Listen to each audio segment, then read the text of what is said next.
नमस्कार, मैं रचना शर्मा। चढ़ती कला टाइम टीवी देख रहे सभी दर्शकों का स्वागत करती हूं। आप देख रहे हैं उत्तर प्रदेश के समाचार।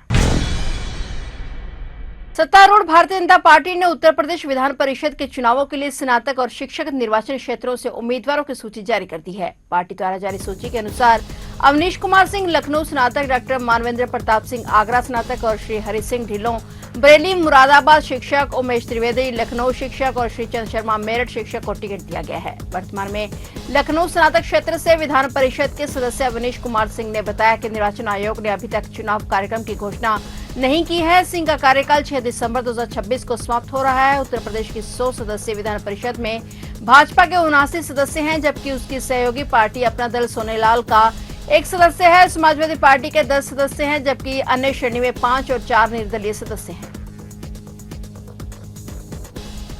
उत्तर प्रदेश के मुख्यमंत्री योगी आदित्यनाथ ने कहा कि निवेशक राज्य के विकास में सरकार के सहयात्री हैं। योगी आदित्यनाथ ने यमुना एक्सप्रेसवे औद्योगिक विकास प्राधिकरण क्षेत्र के अंतर्गत 17 निवेशकों को भूमि आवंटन पत्र प्रदान करने के बाद एक समारोह को संबोधित करते हुए कहा कि उत्तर प्रदेश ने पर्यटन, व्यापार और निवेश के विश्व स्तरीय स्थल के रूप में खुद को स्थापित किया है। उन्होंने कहा कि उत्तर प्रदेश में निवेश करने वाले निवेशक प्रदेश के विकास में सरकार के सहयात्री हैं। मुख्यमंत्री योगी आदित्यनाथ ने कहा कि जिस जैव क्षेत्र में आज भारत का सबसे बड़ा नोएडा इंटरनेशनल हवाई अड्डा बना है, 9 साल पहले वह भारत का सबसे डरावना क्षेत्र था। वहाँ गंभीर आपराधिक घटनाएं होती थी। सुरक्षा को विकास की पहली शर्त बताते हुए मुख्यमंत्री ने कहा कि उत्तर प्रदेश की सड़क अवसंरचना आज सबसे बेहतर है। देश में एक्सप्रेसवे का 60% हिस्सा और 4 लाख किलोमीटर सड़क अवसंरचना उत्तर प्रदेश के पास है। सीएम योगी ने कहा कि हम निवेशक को साझेदार मानते हैं, वे युवाओं को रोजगार और कौशल देते हैं और सरकार हर निवेशक का स्वागत करती है। और यूपी आपके पास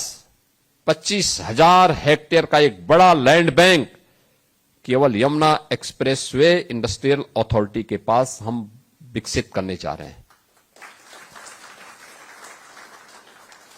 बीडा एक नया इंडस्ट्रियल सिटी के रूप में हम डेवलप करने जा रहे हैं। यहां पे होगा हमारे पास 56,000 एकड़ लैंड। रोड की कनेक्टिविटी, रेल की कनेक्टिविटी, एयर की कनेक्टिविटी, ये कानपुर और झांसी के बीच में बनने जा रहा है।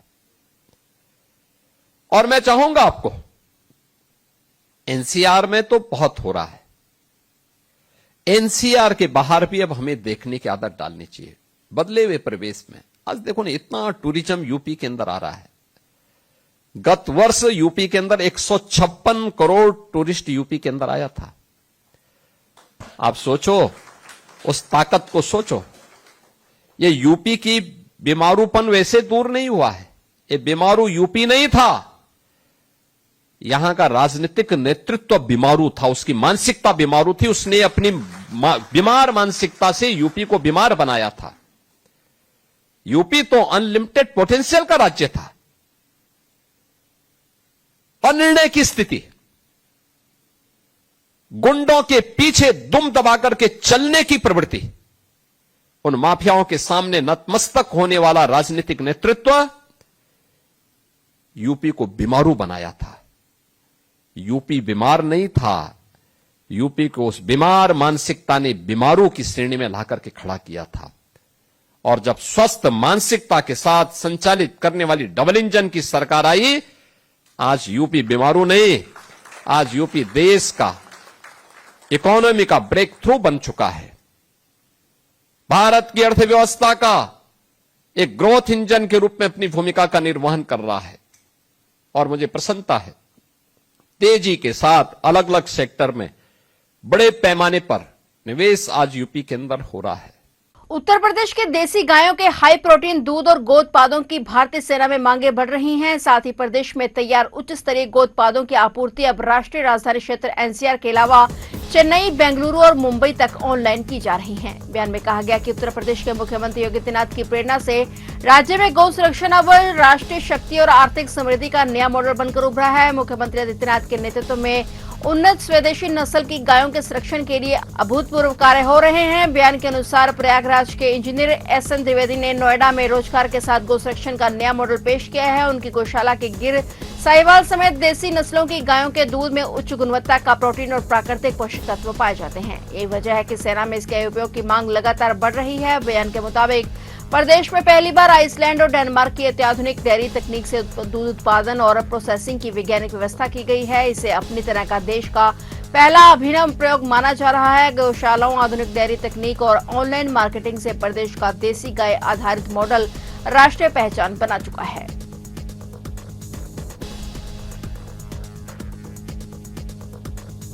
उत्तर प्रदेश के जौनपुर जिले में शादी के दिन फूलों से सजी कार में दूल्हे आजाद बिंद को सरेराह हत्या करने वाले मुख्य शूटर रवि यादव को पुलिस ने एक खूनी मुठभेड़ में मार गिराया है। मारे गए बदमाश पर पुलिस ने 1 लाख रुपए का इनाम घोषित कर रखा था। हालांकि इस हत्याकांड के 2 मुख्य साजिशकर्ता अब भी पुलिस की गिरफ्त से बाहर हैं। इस मुठभेड़ में खेतासराय के थाना प्रभारी के सिंह भी जख्मी हुए हैं, जिनके हाथ में बदमाशों की गोली लगी है, जबकि एक अन्य सिपाही बुलेट प्रूफ जैकेट की वजह से बाल बाल बच गया। जांच में सामने आया कि इस हत्या के पीछे कोई पुरानी रंजिश नहीं, बल्कि लड़की के एक सनकी रिश्तेदार प्रदीप बिंद की नाराजगी थी। प्रदीप इस शादी के खिलाफ था और उसे आजाद को पहली धमकी भी दी और शादी न रुकने पर प्रदीप ने भाड़े के शूटरों और रवि यादव और भोले राजपर के साथ मिलकर इस खौफनाक वारदात को अंजाम दिया। पुलिस ने तीनों पर 1-1 लाख रुपए का इनाम रखकर उनकी तलाश में जाल बिछाया था। पुलिस की टीमें अब फरार आरोपियों के बेहद करीब होने का दावा कर रही हैं।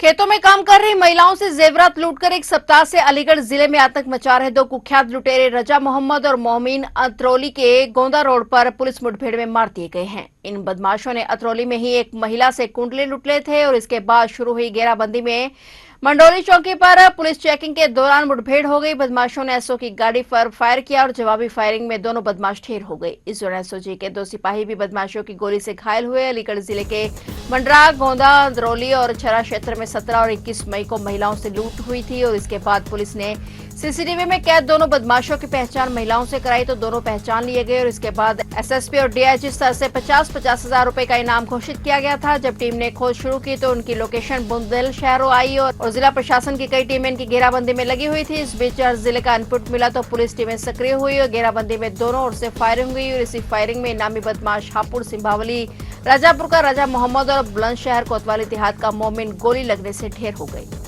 सर, आज आप यहाँ आए हैं, क्या घटना हुई है, थोड़ा इसके बारे में जरा बताएं हमें। जैसा कि आप जान रहे हो कि 17 मई को हमारे जनपद के थाना मडराक में करीब 10 महिलाओं से 2 अज्ञात बदमाशों ने लूट की थी तमंचे के बल पे। तो महिलाओं में दहशत थी और उसके बाद 21 तारीख को गोधा थाने में और अतरौली में थाने में और छर्रा थाने में इन्होंने लगभग 5 महिलाओं के साथ तमंचे के बल पे लूट की थी। ये सभी महिलाएं खेतों पे घास काटने जाती थी, काम करने जाती थी और सुबह सुबह ये घटना अंजाम करती थी 10 से 11 बजे के बीच में। तो निरंतर हमारी टीम इस पर लगी हुई थी और वीडियो फुटेज के आधार पे चिन्हित भी इनको किया जा रहा था। मेरे द्वारा 25,000 का इनाम भी देने की घोषणा की गई थी जो इनको चिन्हित करेगा। कुछ फुटेज भी हमें प्राप्त हुए थे, तो उसके आधार पे टेक्निकल सर्विलांस के आधार पे निरंतर हमारी टीम जो हमारा बुलंदशहर का बॉर्डर है उसमें हमारी सारी टीमें सारे छोटे रास्तों पे बड़े रास्तों में निरंतर हमारी सक्रिय थी और निरंतर इनकी तलाश की जा रही थी। तो आज सुबह खैर थाना क्षेत्र में हमारी एक टीम पे फायर किया और वहां से भागे थे। तो सुबह से ही निरंतर नाकाबंदी लगी हुई थी और आज लगभग दोपहर को 3:30 बजे इन्होंने एक मंडोली गांव जो कि थाना अतरौली में पड़ता है, मंडोली चौकी क्षेत्र है, उसमें एक महिला से पुनः तमंचे के बल पे कुंडल लूटा इन दोनों ने। तुरंत सूचना मिली पुलिस को यूपी 112 के माध्यम से। फिर पुलिस ने फिर नाकाबंदी की और इनको फिर घेरा। इनको पीएस सिस्टम से इनको सरेंडर करने के लिए बोला गया तो उन्होंने पुलिस से बहुत ज्यादा फायरिंग की, जिसमें गाड़ी पे भी गोली लगी है।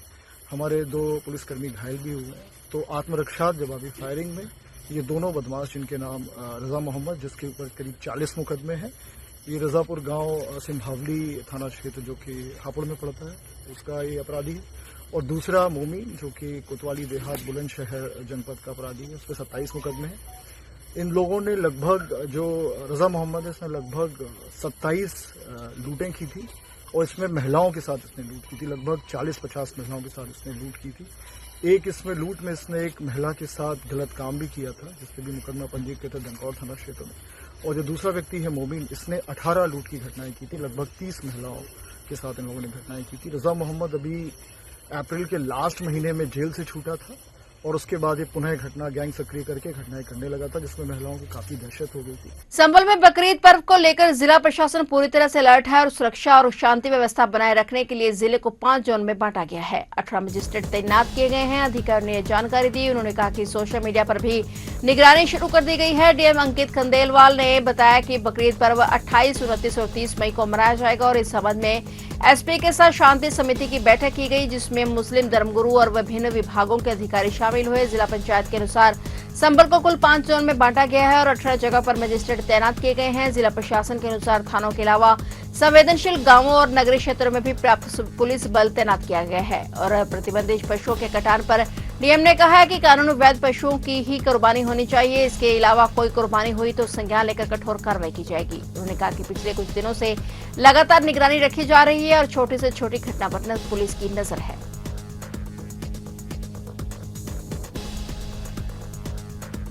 उत्तर प्रदेश के सभी 75 जिलों के कम से कम 600 सरकारी स्कूलों में ड्रीम लैब स्थापित की जाएगी, जहां कक्षा 9 से लेकर 12 तक के विद्यार्थियों को AI, robotics, internet of things और 3D प्रिंटिंग जैसी आधुनिक तकनीकों का प्रशिक्षण दिया जाएगा। इस पहल के तहत एक समझौता ज्ञापन पर हस्ताक्षर किए गए हैं। यह समझौता केवल एक परियोजना नहीं बल्कि उत्तर प्रदेश के युवाओं के भविष्य में निवेश है। तेजी से बदलती औद्योगिक आवश्यकताओं को देखते हुए छात्रों को इंडस्ट्री 4.1 आधारित कौशल से लैस करना समय की मांग है और स्कूल शिक्षा महानिदेशक मोनिका रानी ने कहा कि ड्रीम लैब इस दिशा में एक सशक्त माध्यम बनेगी, जहां छात्रों को पारंपरिक शिक्षा के साथ साथ व्यवहारिक और रोजगारमुखी कौशल भी प्राप्त होंगे। उन्होंने हब एंड स्मोक मॉडल की प्रभावी संचालन, मशीनों की स्थापना, प्रशिक्षकों की गुणवत्ता, छात्रों की नियमित उपस्थिति और परिणाम आधारित निगरानी पर विशेष जोर दिया।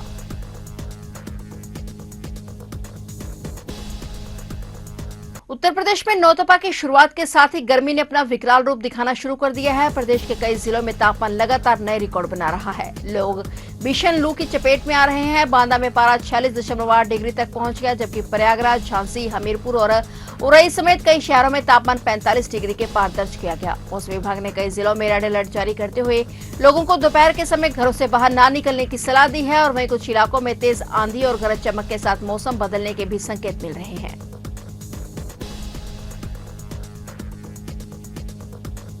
तो आप देख रहे थे उत्तर प्रदेश के समाचार और नए समाचारों के साथ फिर से हाजिर होंगे। तब तक के लिए देखते रहिए चढ़ती कला टाइम टीवी और मुझे दीजिए इजाजत। धन्यवाद।